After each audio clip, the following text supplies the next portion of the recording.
manggid kay si Tulfo. Suko gid kay siya nga nganong nagasto ning kwarta sa nay usa ka informant 50,000 ang gihatag. Day usa 100,000 ang gihatag. Suko kay siya. Ha? Sa iyang pasuko-suko di kita makalikay nga makumparar nato mga higala sa dunay gihatagan nga Viva Max sa 60 star ba ni 60 star no? Mosayaw po sila, niya mo kuhan, artista man sa guning nani, nga ka na mga artista sa mga sexy kuhan ba, ha? Mahala dahil na kay, 250,000 to 300,000, paldo kayo, tipa lang. Wala pang nangyari na ha, tipa lang, nakuha di gasto ng Tulfo, ay sige. Waman to maklaro Tulfo, kaya ingo man to little R, na little R ang pangan, R o niya dunay Y, o niya dunay F ang apelido.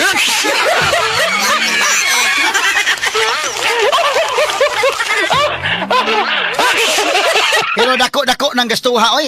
Ha? Kini mo gino mga sikat mangguni nga mga dancers sad sila. Basi mo nakamahal ani siguro di tingali. Okay, no? Kay naman ka mga gwapa nga kwan do na may uban nga kwan siguro din na, pero di man siguro na nakamahal pa siguro. Di ka sinadol, ani di ka ka-afford ani, oy. Inanaki nga salig lang kag imong mangupras na ka na, di ka ka-afford.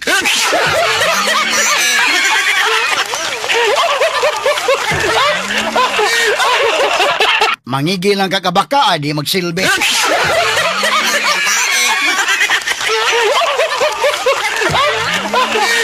Pero mga sikat ni sila, kaya katubay lang sa una may kala, mga guwang-guwang naman itong mga 6 bombs na, no? 6 bomb dancers. Kato mga 6 bomb mo, itong kato mga kuan.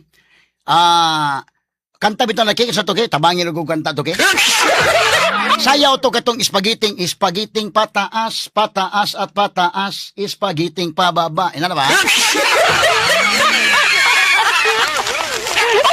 Sinsa lang sa kung tingo ka kayo na pagaw-pagaw na kung tingo gamay mga sukintik paminaw. Gawas nga more or less pagaw-pagaw pag Pero mo to, so mahal ni sila kay sikat man, no?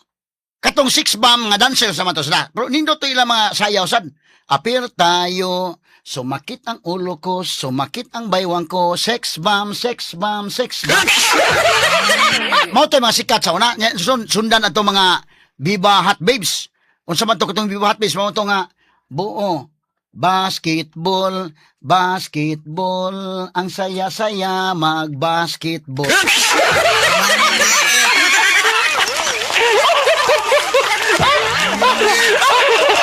Mayroong 5, mayroong 3, pero gusto ko ang 1-on-1.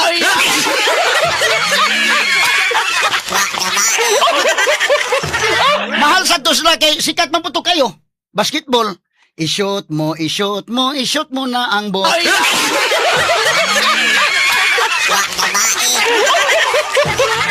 Ang kanay karon na sikat mga higala kaning Viva Max. Pida mahala mo din ng Viva Max dahil kay?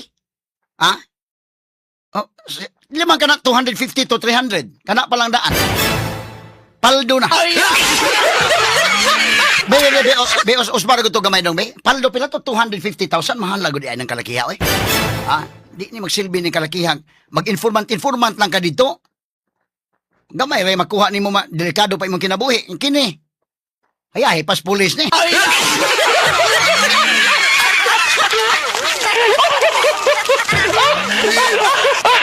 Ibalik gamay to dong, be. Katong 60 stars dong. Sa Viva Max. Kani. Interview mo gunis ko. Kisay nga ng interview. Dili man si Boy Abunda. Kisay man nga ano niya. Podcast man guni. Nya. Kono, bebe, ito pa pinagbalik, be. Pila to? Sige dong. Senator, magkano ino-offer ni Senator? Ano pa lang? Tip pa lang, paldo na. Tip pa lang, paldo na. Tip pa lang, paldo na. Magkano mag-tip si Senator? Abot ng 250 to 300. 250 to 300. Wala kang nangyayari to. Wala. Mahal Ang lang. ng senador, ano? Grabe, no? Opo. Napaka-generous pala nila, no? Kasi galing sa tax. Oo, galing sa tax, mas galing sa ano. Ay, nako. Sige, pause dong. Okay, arita balikan ta na may say Tulfo, be. Mo to yan, nasukan mahigal ang kantidad. Sige, padayon ta, kaya yung inganlan ng wito, sukuk ka siya. Ha? Be, ato'y padayon mahigal ang Senator Raffy Tulfo. Okay. Proceedong names. Sige. You are recognized, sir. You may proceed when you're ready, and you have 2 minutes.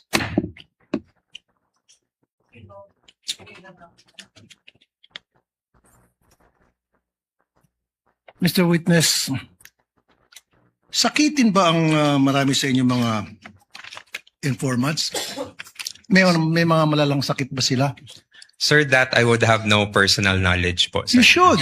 Kasi ito, ang dami. 170,000, 50,000, 200,000 each informant. So para mabigyan nyo ng napakalaking halaga bawat isang informant pambili ng gamot, dapat magtataka ka. Anong gamot kayong bibili nito? Bilang isang intelihenteng tao, I know you're very intelligent, you're very smart. Did you not try to ask? O at least nagtaka? Baka may rheuma, arthritis, nagpapakimo. You should have asked. At kung mga bata nga, inquisitive yung mga bata, anong gamot ang bibilin mo? Paghingan mo pera ng bata, kunyari, Toy, pahingin pera, bili akong gamot. Anong gamot bibilin mo, kuya? Bata yun na, grade 1. Ikaw pa kaya? Why? At the time po, sir, I did not ask anymore kay Colonel Lachica, sir. Why not? Because, sir, I already gave I trusted what the security officer mentioned to me, sir. But it is your responsibility to know. Kasi ikaw ang pumipirma doon sa AOM. Sir, in terms of the responsibility to know, sir, I'm not sure, sir, if I'm the one who's responsible to know, sir. But the So task you're to not me, sure. That means, ayoko nang gumamit ng pangsalita. It's unbelievable. It defies logic talaga, really, sir. You're not really making sense at all. Anyway, move on tayo.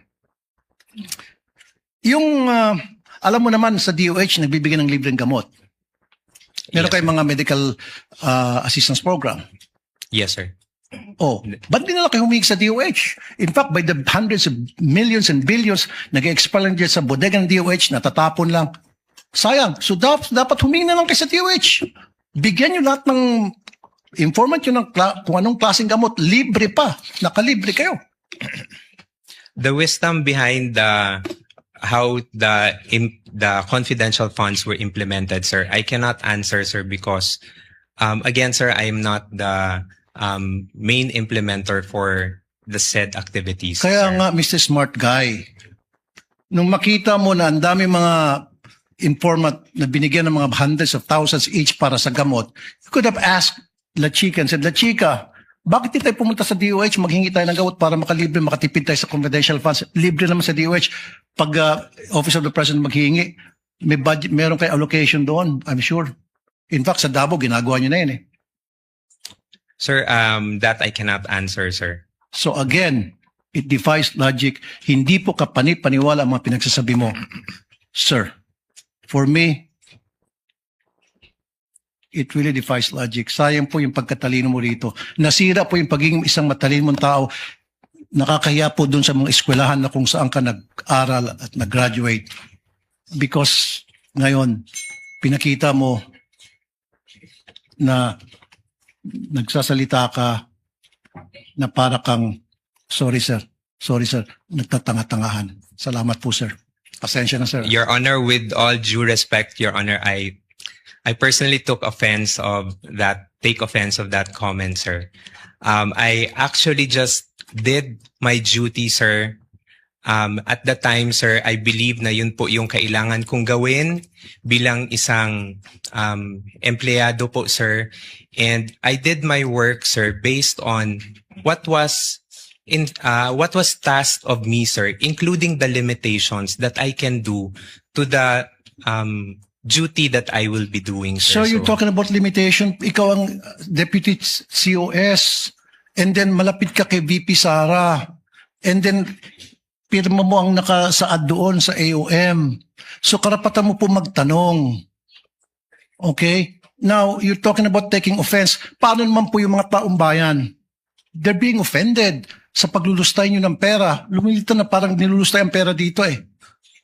Pera ng taong bayan po ito ang pinag-uusapan natin. If you're taking offense, mas lalo pong offended ang napakaraming Pilipino ngayon. Kasi hindi mo pa naibibigay ang tamang sagot. Pero kung naibigay mo ng magandang sagot, logical na sagot, then mawawala po yung sama ng loob ng taong bayan sa inyo.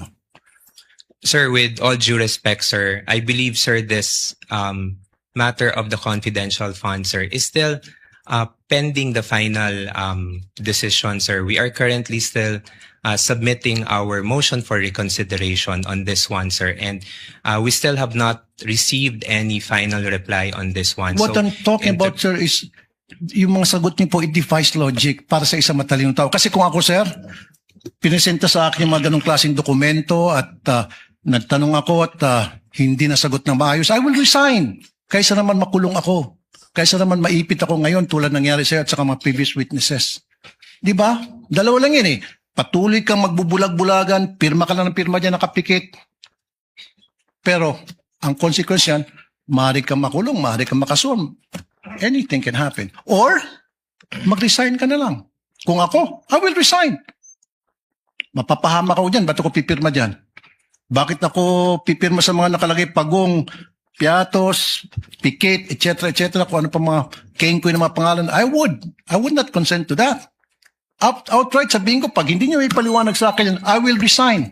Period. Thank you po. Okay. That was not a question, Mr. Orton. You need to answer. With the permission of Senator Judge Tulfo, may the chair replace the word nagtatanga-tangahan with feigning ignorance on the record? Okay, pause. I see. So, gipulihan ng cheese mga higala kay medyo foul kayo. Now, nga naman mga higala nga foul? Kani ha? Si Ortunio, isip Assistant Chief of Staff, ang iyang testimony limited ra gyud. Kung gusto kang mo dive in sa mga pangan, mga higala, sila chika, mo'y angay ipatawag. Nganong wa may plano mong ipatawag sila chika? Si Colonel Chika, ang angayan mo tubag, ana. So kadtong tubag mahigala with due respect. Matod pa mga higala ni Ortunio, sakto ba ito? Kana mga higalang paglulustay, wa pa man magpribahin, saktong din tubag day nga. Actually, sir, we are currently having a motion for reconsideration because until now, naapa sa kuha pending pa. Wala pa'y findings ang kuha o doon na ba'y corruption o wala. Wala pa'y findings ang kuha kung doon na ba'y failure of liquidation o wala because naapa mga higala sa kuha nga stage. Mabitaw nang nakapangutanang publiko ro, nag-anam o kaklaro, nganong niabot naman tayo ng impeachment, nga naapa man sa kuha day unta. Naapa man sila mga remedies available sa kuha. Og ni anang puntuha mahigala, ang Office of the Vice President still has the rights mahigala to exhaust all administrative remedies within the COA. Ila man ang katungod niya mo, motion for recon pa sila, mo appeal sila. Like sa nahitabo sa City of Cebu nga gi-issuehan of notice of disallowance tungod sa gihatag nga calamity bonus. Tag 20,000 calamity bonus. Di ingon ang COA notice of disallowance, di na pwede. So, unsay gihimo nila, wa pasabot na nga kurakot si Mike Rama, nga tuwa ng Mike Rama, kung gilustay ang kwarta, wala eh. Ni-explain sila nga, gihatag ni sa mga tao nga biktima sad sa linog, biktima sad sa bagyo. Nagimusugot ang kuwag yun, ibalik. Muna nga nagsabot sila mga empleyado City Hall nga, ibanan ang ilang sweldo na dili ibulto. Kaya lisod kayong iuli ang 20,000. Dili man na mahigala talagsaon. Daghan ang mga LGUs nga nakadawat mahigalag notice of disallowance. Si Mayor Mike Rama usa ana. Bisag si Mayor Tomas, Mayor Archibald nakadawat sila ana. Explain na nimo. So as of now, napa sa stage mahigala sa kuwa. Nganong mo conclude man ka nga nalustay nga wa man ebidensya. Ipatawag sila chika og sila chika mo sulti aron maklaro. So kining puntuhan mahigala iya pang giapil ang kanang word nga tanga-tangahan, parihal na sa iyang unang gisulti, may gala kang Gina Acosta nga stupid. Dili pwede sa kahuwis, uy. Unbecoming kayo mga sukitig paminaw. Mahimo gani sa regular nga kurte, may gala mo, hisulti ana ang usa ka huwis, mahimo gani ikiha. Kiha ti ka Supreme Court, ayo ko ginanaa. Kay si Gina Acosta, unsay ilang tubag, limited lagi ilang tubag, ana. Mga Gina Acosta, wala ko ilabot na pag-abot sa dito sa ubos, wala ko kibaw, wala ko personal knowledge, mo na yung pugson, kini si Ortunio. Ang iyang kahibalo diha ra kutob mahigala sa being the assistant chief of staff. Siya may patubagon. Duda ko day, kini yan, ano, mama yan trabaho ang liaison officer man siya. So doon ay mga tubagonon, siya may tawgan, may gitawgan sa sala, tubagalan sa anak. Coordinate ni Gina Acosta o ni Latsika Pangutana, unsay nahitabo. Para mo imong ibutang sa imong tubag. So may gibutang sa tubag. Para ba na nang nag-hire ka ba o kanang sa imong opisina na kay communication kon, di ba? Labi ng mga dagkong corporation karon. Gi-hire kag liaison officer. Pila man kabok, naman ko'y mga kaila nga like kani adto si bisag gani si Minerva day. Writer man si Minerva. Example ko lang ha, basta kadto sa Queenie sa una. Sila si Queenie sa Freeman man to. Kanya kadto si Rodriguez bitaw si Kuan. Charmin. Dito. San start to mga writer, mga editor ng ganito. Nag-opening opening ang Vico, doon na opening to mahigalang MCW din nga apply sila. Tan-aw lang mas bita-bita siguro dito sweldo day. So doon ay mga communication address to MCWD or address to Vico, sila may patubagon day. It doesn't mean nga naman kay personal knowledge na. Mangutana ka sa kinsa may in charge ani nga kuan. Nga ikaw tubag. Ikaw ba maayo nga writer da ba? It doesn't mean nga kuan ha. Karon si Minerva paghapon mo nasa MCWD. Doon ay communication on address sa MCWD manager. May yung manager, palihog kong himog liter, ano ba? Atong tubagon. Mo na nitabo mahigala kang Ortunyo. Mo nang insakan sa kang ni BP Sara, pangutanan Gina Acosta, unya, pangutanan ni Latsika, unsang itabo, ana. So, gitubag. Ana ang iyang limited na siya, civilian man guni mga tawhana. Amo implement mahigala sa confidential funds, si Colonel Latsika. Mo to iyang ipatawag. Unya, imong nganlan og tanga-tangahan na, wa pa gani kay ebidensya. Ang imong inyo naglustay, wa pa man kay ebidensya. Until now, wa pa. Unya, giamong pa niya mahigalang eskwelahan o asa ni graduar si Ortunyo. Ngano asa man ni graduar si Ortunyo? Graduar siya sa Ateneo de Davao University. Di ka ma-offended ang ubang mga graduar ni sa Ateneo, day? Ayaw apilang eskwelahan. Kanaha, ang tubag ni Ortunyo og imong evaluate as ang tubag ni Gina Acosta, sakto ba ya gyud? Because they cannot testify on matters that they do not have personal knowledge. My goodness, that's basic. Under the rules on evidence. Kung wala ka kasabot sa rules on evidence, ikaw may mag-careful. How can Ortunyo answer questions nga magkinahanglan og knowledge dito sa activities on the ground? You cannot. You cannot force him also to answer. Let Latsika answer those kind of questions. My goodness. Yang ano masay plano ipatawag Latsika, hadlok sa Latsika? Nabalakas lang unsa isulting Latsika basi maka-explain sa Latsika? Kay umangutan na ka, who can explain about intelligence matters? Dili ka mabitaw insulti na wa man koy expertise your honor. Si Gina Acosta, hasta si Ortunyo. Kini si Ortunyo mascom ni day, communication arts. So kada bang gi-hire ba lang nimo ba nga ikaw may in charge sa kuan? Wa pasabot nga nay personal knowledge. Bisag kita des DWH piday kabantay ka. Nanatay communication nga kon. Ako yung pirma pero di na madaas tong oras usahay man malihog naman ta. Palihog kong paps be suwata na to tong diin suwata na to tong kuan. Dili naman ta maka inana mo guna. Bitaw nga ako bitaw namo koy kulom sa pamantala ang The Freeman every Friday. Ginan bitaw ko na mga higalag pasuwaton ko twice a week. Dili makaya. Ang kun lagi ko. Once a week lang ko. Kaya paswaton ko ni mo twice a week, di na mo daan na yun. Kaya ako may mga nagsuwat. Unya og twice a week, hindi makaya na yun ako. So okay lang. So si Mana, kausa lang good. Sundi lang sana akong kulom ha, na nasa pamantala ang The Freeman. Sagol advertisement na sa ning ato, okay? So kana si Ortunyo, nabutang siyang writer siya day. May man kita ka sa iyang English, kay kita ka sa iyang sinultian. Kay communication arts man sa Ateneo de Davao. Ako itanaw ng ang iyang background. Ateneo graduate bachelor's degree communication arts Ateneo de Davao. Master's degree development communication University of the Philippines. Unsa pa Master of Arts in Psychology Southville International School and Colleges. Unsa pa completed diploma course Ateneo de Manila Center for Organization Research and Development. Professor siya Ateneo de Davao University. Oh, tanawa ko na iyang educational background. Unya og masuko ka di ka kadakop niya. Ang pangutan ng Tulfo, di sa wa makuha ang iyang gusto mahigalang tubag. Nga wa mao man ay saktong matubag yun. Kanas Gina Acosta mo lagi iyang matubag.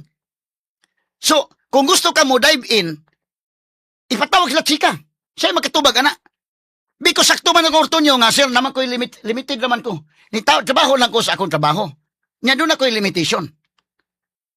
Kato na yung pagpangukab mahigala nga, ukban, sealed envelope naman day. Tuwan dito mga pangan. Di naman to trabaho ni Ortunio. Aside from that, ako ipaklaro niya sa kang Cheese Escudero ha. Ang gi-question ko sa kuha, nag-issue sa AOM, wala man gi-question ang mga nga mga alias na di man mo issue. It's a non-issue actually. Kato mga namina na ko, ato i-point out ha, kaning mga non-issues, mo nagipadako. Unsa man, 11 days ko no nagasto. Nya, issue din na, nga dili man mo issues ko Ang gipadako may gala angan nga piatos na issue day, dili man mo issue. In fact, mabitaw na nga there's no need for Ortonio to open the sealed envelope because kadto mga pangan dili maoy issue sa kuha. Dili mao. Ato ipaklaro, in fact na sa pangutanan si Escudero unya, ako ipaklaro mga sukiting paminaw para maklaro lang. Ba't kini paghingan mahigalang Tulfo nga tanga-tanga si Gina Acosta giganlag estupido. My God. Og ang mga tao mahigala nga wala ikon ba? Kato mga professionals o kato mga dili professionals kanang tao lang gika nga normal bitaw nga sakto ka og moral foundation sa panimalay bitaw gitudluan tas tong ginikanan o tinarong bisa magkapobre-pobre ta gitudluan tag tinarong nya bisa pa man mahigala og kuan natay prinsipyo bisa pagtintalon kag malita di ka mo dawat kanang wa ka maka way malita involved ba? Tell me. Sakto ba nang gibuhat ni Tulfo? Ha?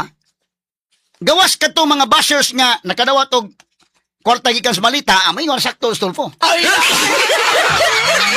Pero kaning tanan nga naminaw na koron nga fair lang nga evaluation. Ay lang mo kakuan kung sa inyong color. Fair evaluation sakto ba guna? Nga imo inaon witness estupido, imo inaon nga tanga-tangahan. How about ang sa flood control? Ganun tanga-tangahan mo sa flood control?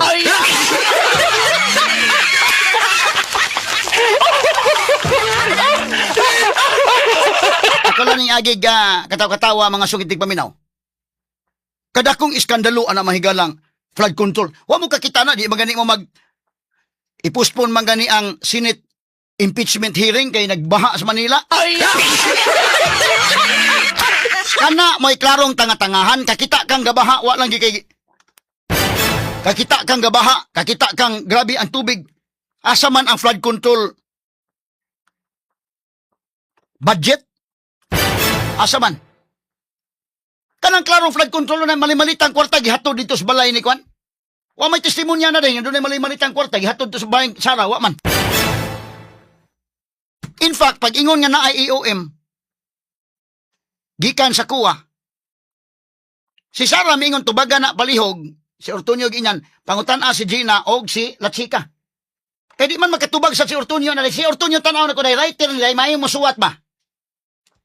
May musuwat nga mas good, communication arts graduate. Mura ba nang nag-hire ka ba o kanang Kwan? May si Kwan, tanaw ito na, palda, na opening sa Kwan, MCWD. O ikaw, editor ka daan sa newspaper. O, apply ta dito. O, bita-bita siguro dito ang sweldo.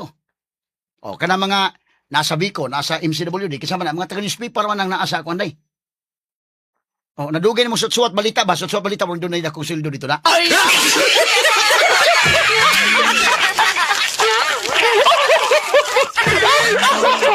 So, kini si Ortonio, limited ng iyang, kung ano siya personal knowledge ito sa actual nga, kuan, panghitabo.